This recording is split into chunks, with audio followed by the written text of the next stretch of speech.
Olá, seja bem-vindo ao Café Filosófico, um programa que leva você a um momento de reflexão. Hoje eu converso com a professora Ângela Miranda, da Escola de Ciência e Tecnologia. Bem-vinda, Ângela. Obrigado pela tua presença. E a ideia é conversar um pouco sobre filosofia da técnica, sobre o lugar da filosofia dentro dessa Escola de Ciência e Tecnologia, né, que é lá que você é professora. Eu trabalho, sim. Como é que é isso, afinal? Você está rodeado de um pensamento técnico, tecnológico, e você está ali como uma filósofa, né? Claro. Creio que é um desafio muito grande, né? Porque eu sempre digo que falar para os pares é mais fácil, né? Do que você falar para aqueles que não são assim tão próximos a certos temas. No meu caso, a história, o contexto disso tudo é o seguinte: eu terminei meu doutorado em filosofia, especificamente trabalhei em filosofia da técnica em Heidegger, e também fiz alguns estudos na área de ciência, tecnologia e sociedade, né? Fiz o meu mestrado nessa área, já trabalhando a questão da filosofia da técnica. E quando eu estudei fora, né? Quando eu regressei ao Brasil, eu estava já vendo aqueles lugares em que haveria possibilidade de trabalhar essa discussão, né, dos estudos de ciência, tecnologia e sociedade vinculados à questão da filosofia da tecnologia, né? Que é a minha formação básica, né? E na Escola de Ciência e Tecnologia existia já essa pretensão, esse grupo que estava trabalhando os estudos de CTS, né? E claro, dentro dos estudos do CTS você tem também a dimensão filosófica da tecnologia, né? Você tem a dimensão social, política, econômica e também a dimensão filosófica. Então foi aí que eu encontrei, né, esse ninho, digamos assim, para poder continuar meus estudos e produzir minhas pesquisas. É óbvio que muitas vezes a gente considera que a filosofia é uma temática adstrita aos filósofos, o que não é verdade, né? Isso é um pensamento um pouco comum, digamos assim, né? A Gramsci dizia que todo ser humano é filósofo, né, à medida que pensa. E no caso da filosofia da técnica, dentro das engenharias, tem aí algo muito interessante, que é o quanto o trabalho de um engenheiro é profundamente filosófico, né? À medida que o que se constrói, o que se faz, as coisas construídas, são também coisas para o ser humano, ou para a condição humana, obedecem a um padrão de condição humana, né? Eu sempre digo, inclusive, para os alunos que o engenheiro é muito mais filósofo que eu, que sou professora de filosofia no sentido prático, né? Quando você constrói uma ponte, está implicado aí um conceito de ser humano, um conceito de técnica, inclusive, né? Então, nesse sentido, a reflexão filosófica é profundamente pertinente no campo das engenharias, né? Esse é um campo que é relativamente novo, eu diria, porque há 30 anos atrás, quem falaria, né, em trabalhar a filosofia da tecnologia para os engenheiros ou ética em ciência e tecnologia, que é uma disciplina que eu também trabalho lá, né? O COP lá na UFRJ tinha um grupo interessante, né, que tinha essa discussão, né?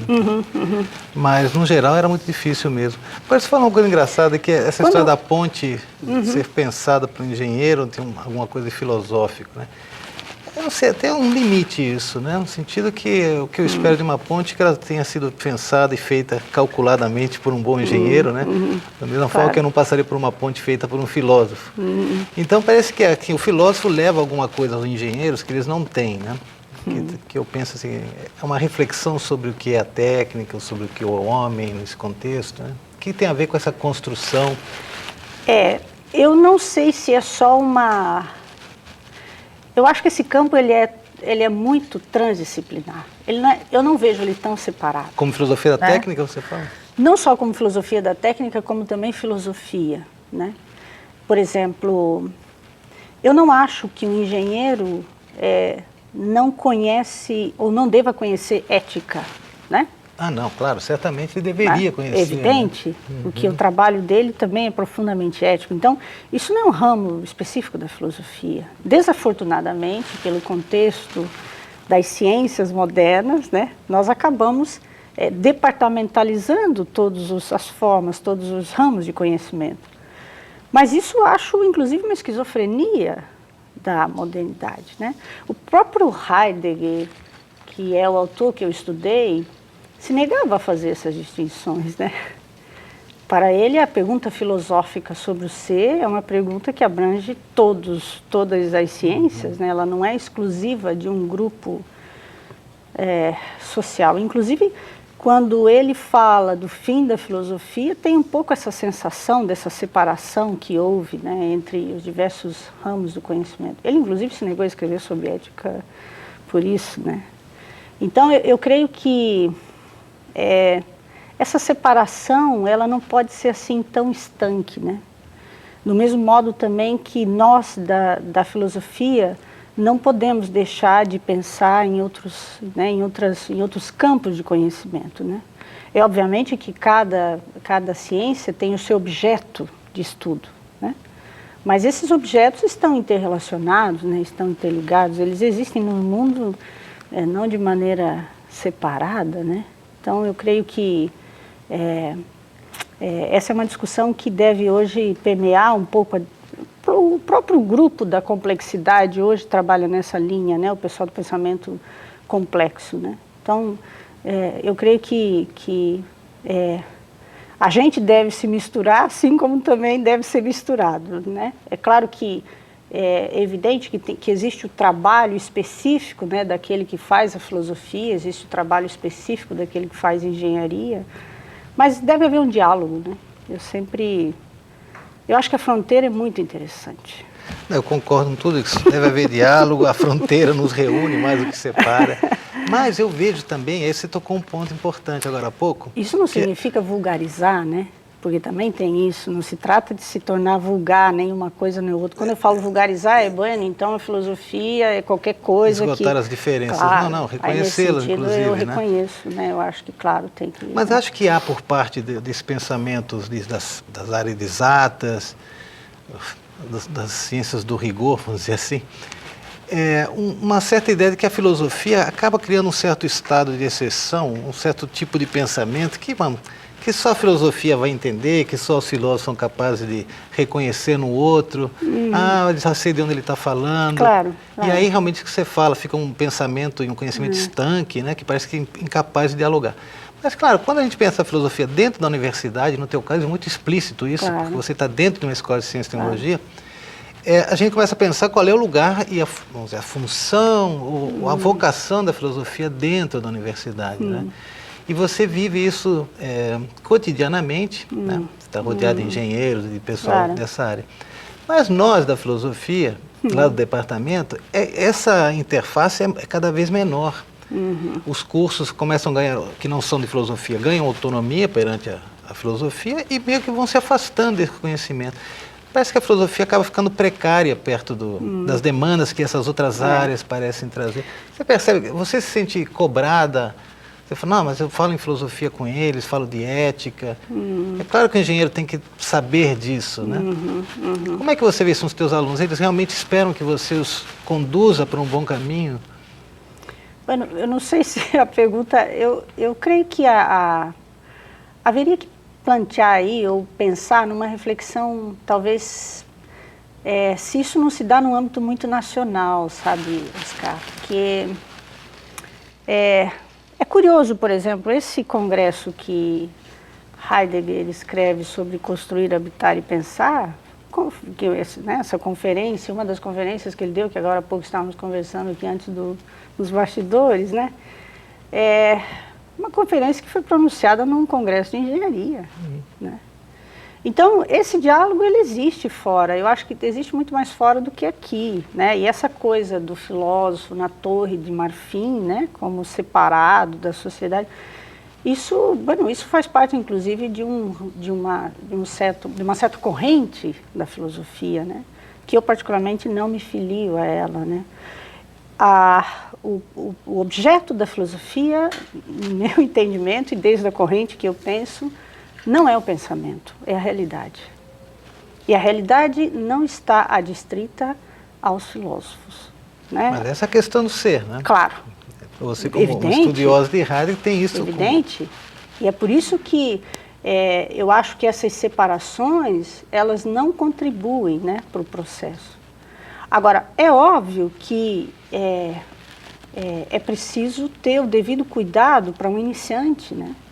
Assim como num curso de filosofia, quando você vai iniciar, você tem que ter o devido cuidado, porque o aluno não está ainda no nível em que se pode discutir conceitos mais profundos. Mas falar sobre a realidade, essa é a função da filosofia, né? Desde um rigor acadêmico, eu diria, e doutrinário. Tampouco significa, né, como eu disse, vulgarizar e dizer, bueno, todos somos filósofos e qualquer um é filósofo, e a filosofia não tem sentido desde um ambiente acadêmico, né? Ao contrário, né? Eu como filósofa, obviamente que vou defender isso. Mas me chamou a atenção, por exemplo, quando você diz, nós lá da filosofia, né? É como que se eu não fosse da filosofia, né? Eu me refiro ao departamento, né? Ao programa de pós, essas claro, coisas mais mas às vezes específicas. fica essa, né? Eu acho, inclusive, que às vezes tem essa pecha, sabe, né? Dessa coisa, não, mas se está lá na engenharia, não pode ser, né? Filósofo, ou não pode ter feito filosofia, né? Ou é a filosofia menos importante? Não, desculpa, não era isso, não. Na verdade, é porque acho que tem uma discussão que se tem hoje dentro do departamento. Alguns meses atrás, Sinara, que é a professora que está na chefia agora, né?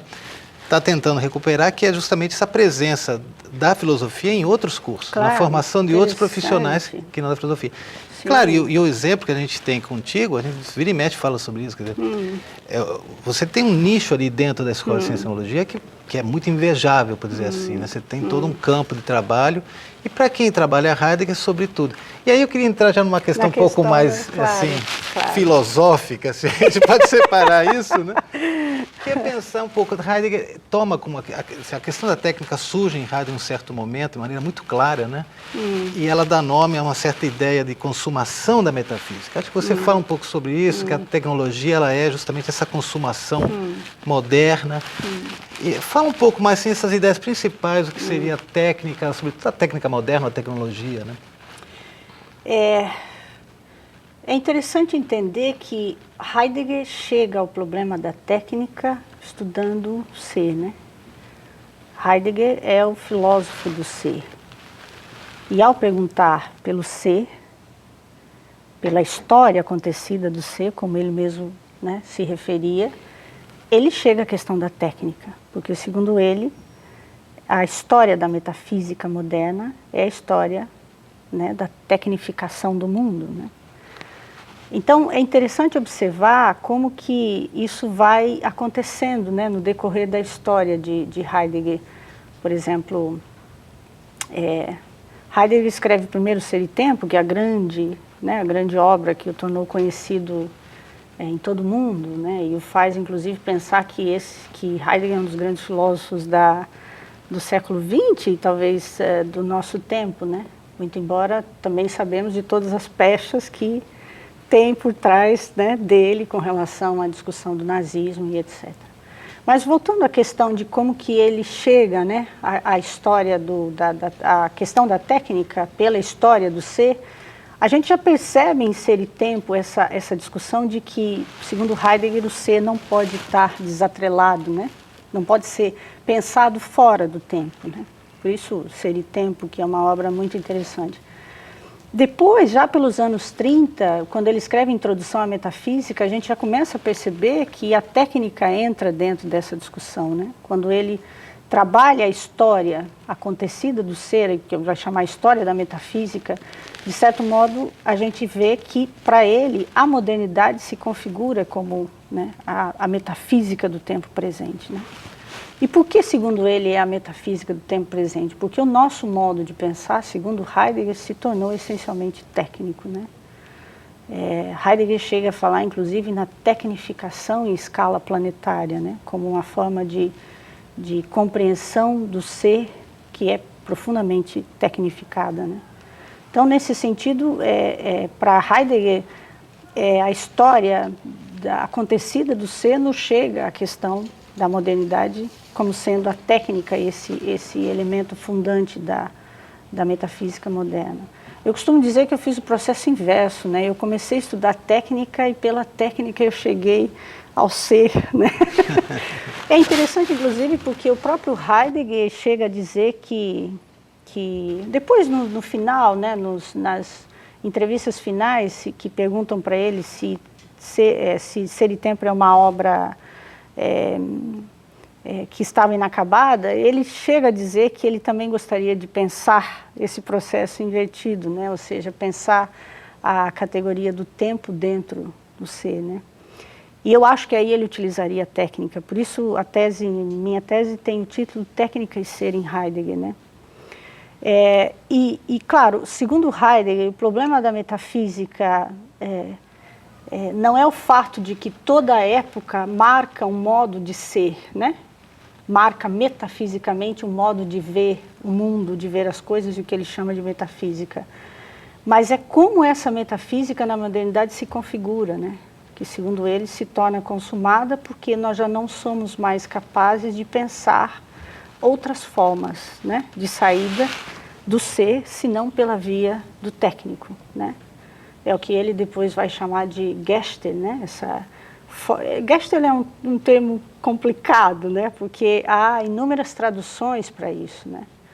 Mas dá para entender que Gestell tem esse sentido de uma estrutura inventiva que determina, né, as coisas, o modo de ser, e faz com que já não consigamos pensar nada fora desse esquema, né, dessa estrutura de pensamento. Então, um exemplo bem simples, talvez para quem não entenda muito de metafísica, né, mas isso eu sempre pergunto para os alunos de engenharia: como é que nós resolvemos o problema da poluição dos carros, né, do escape dos carros?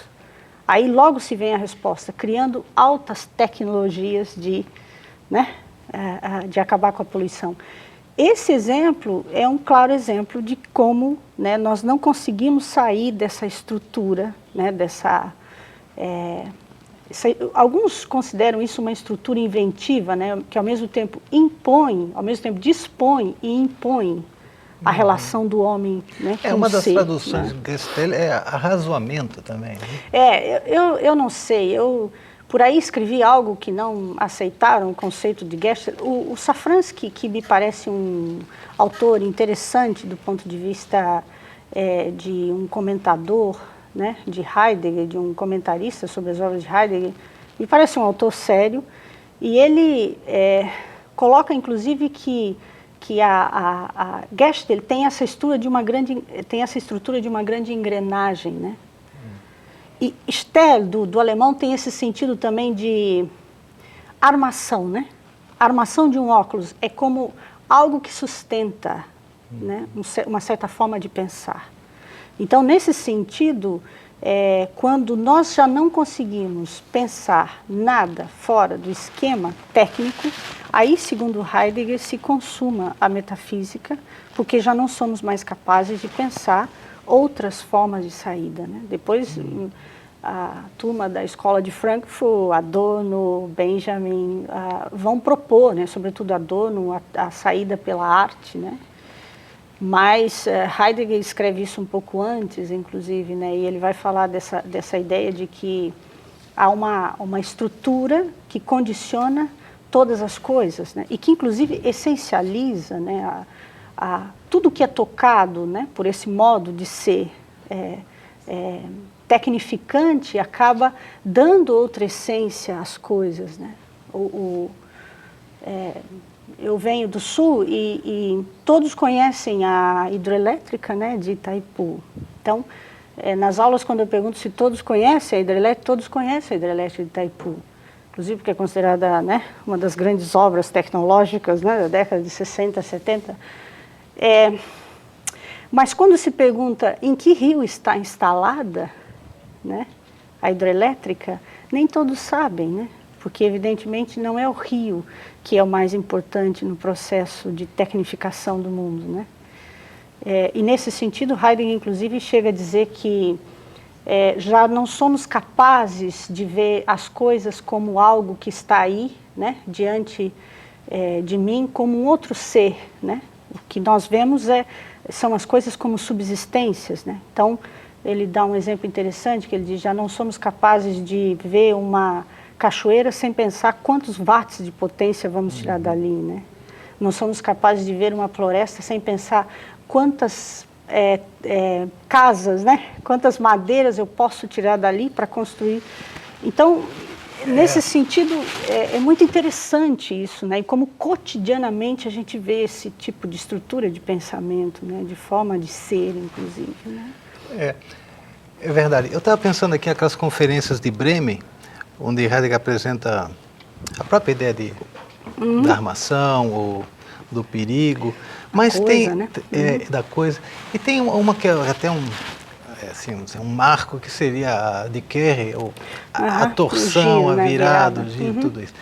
E aí essa talvez seja a que mais impacto me causa, no sentido de pensar, que torção é essa, né? Que giro, que podemos fazer, né? Porque as saídas de Heidegger sempre são um pouco, não sei se evasivas, mas para um ouvido não filosófico e muito menos heideggeriano, parecem evasivas, como, por exemplo, a ideia de serenidade como uma conduta correta no mundo da técnica. Como é que você vê, como é que você fala isso com os teus alunos, por exemplo? Não, temos que esperar pelo inesperado, enfim, aguardar é justamente a cultura do inútil, por exemplo. Eu creio que essa é uma pergunta recorrente, né? Que sempre... E qual a saída, né? Eu creio que Heidegger não é o filósofo da saída, né? Porque para Heidegger, e eu particularmente falo isso porque concordo com o que ele diz, mais do que pensar a saída é colocar a pergunta no seu devido lugar, né? É assim que ele começa, inclusive, a pergunta pela técnica, quando ele vai dizer, a pergunta pela técnica está num lugar equivocado, né? Não é no técnico que reside a pergunta pela técnica, né? A pergunta pela técnica é uma pergunta essencialmente filosófica, porque diz respeito a como nós manejamos com o mundo, com as coisas, né? Então, por isso que para ele nunca chegaremos à essência da técnica falando do meramente técnico, né? Então, não é mostrando uma máquina de lavar e o seu funcionamento que eu vou dizer o que é a técnica, né? Não é abrindo o motor que vai surgir a essência. Por isso que ele vai discutir o conceito instrumental de tecnologia. Não é que isso esteja errado, né? Não é que isso esteja... Heidegger, inclusive, nem utiliza o conceito de tecnologia. Eu vi uma ou duas vezes só nos escritos dele, ele fala em técnica, né? Mas a questão aí é onde se coloca a pergunta, né? Então, efetivamente, nos meus estudos desses últimos 20 anos a respeito desse tema, eu não estou preocupada com a saída. Eu estou preocupada com colocar a pergunta pela técnica em seu devido lugar. É óbvio que, em relação à saída, não creio que ele seja o melhor maestro, né? O melhor mestre, né? Para trabalhar a saída. Heidegger fala, sim, em serenidade, né? Gelassenheit.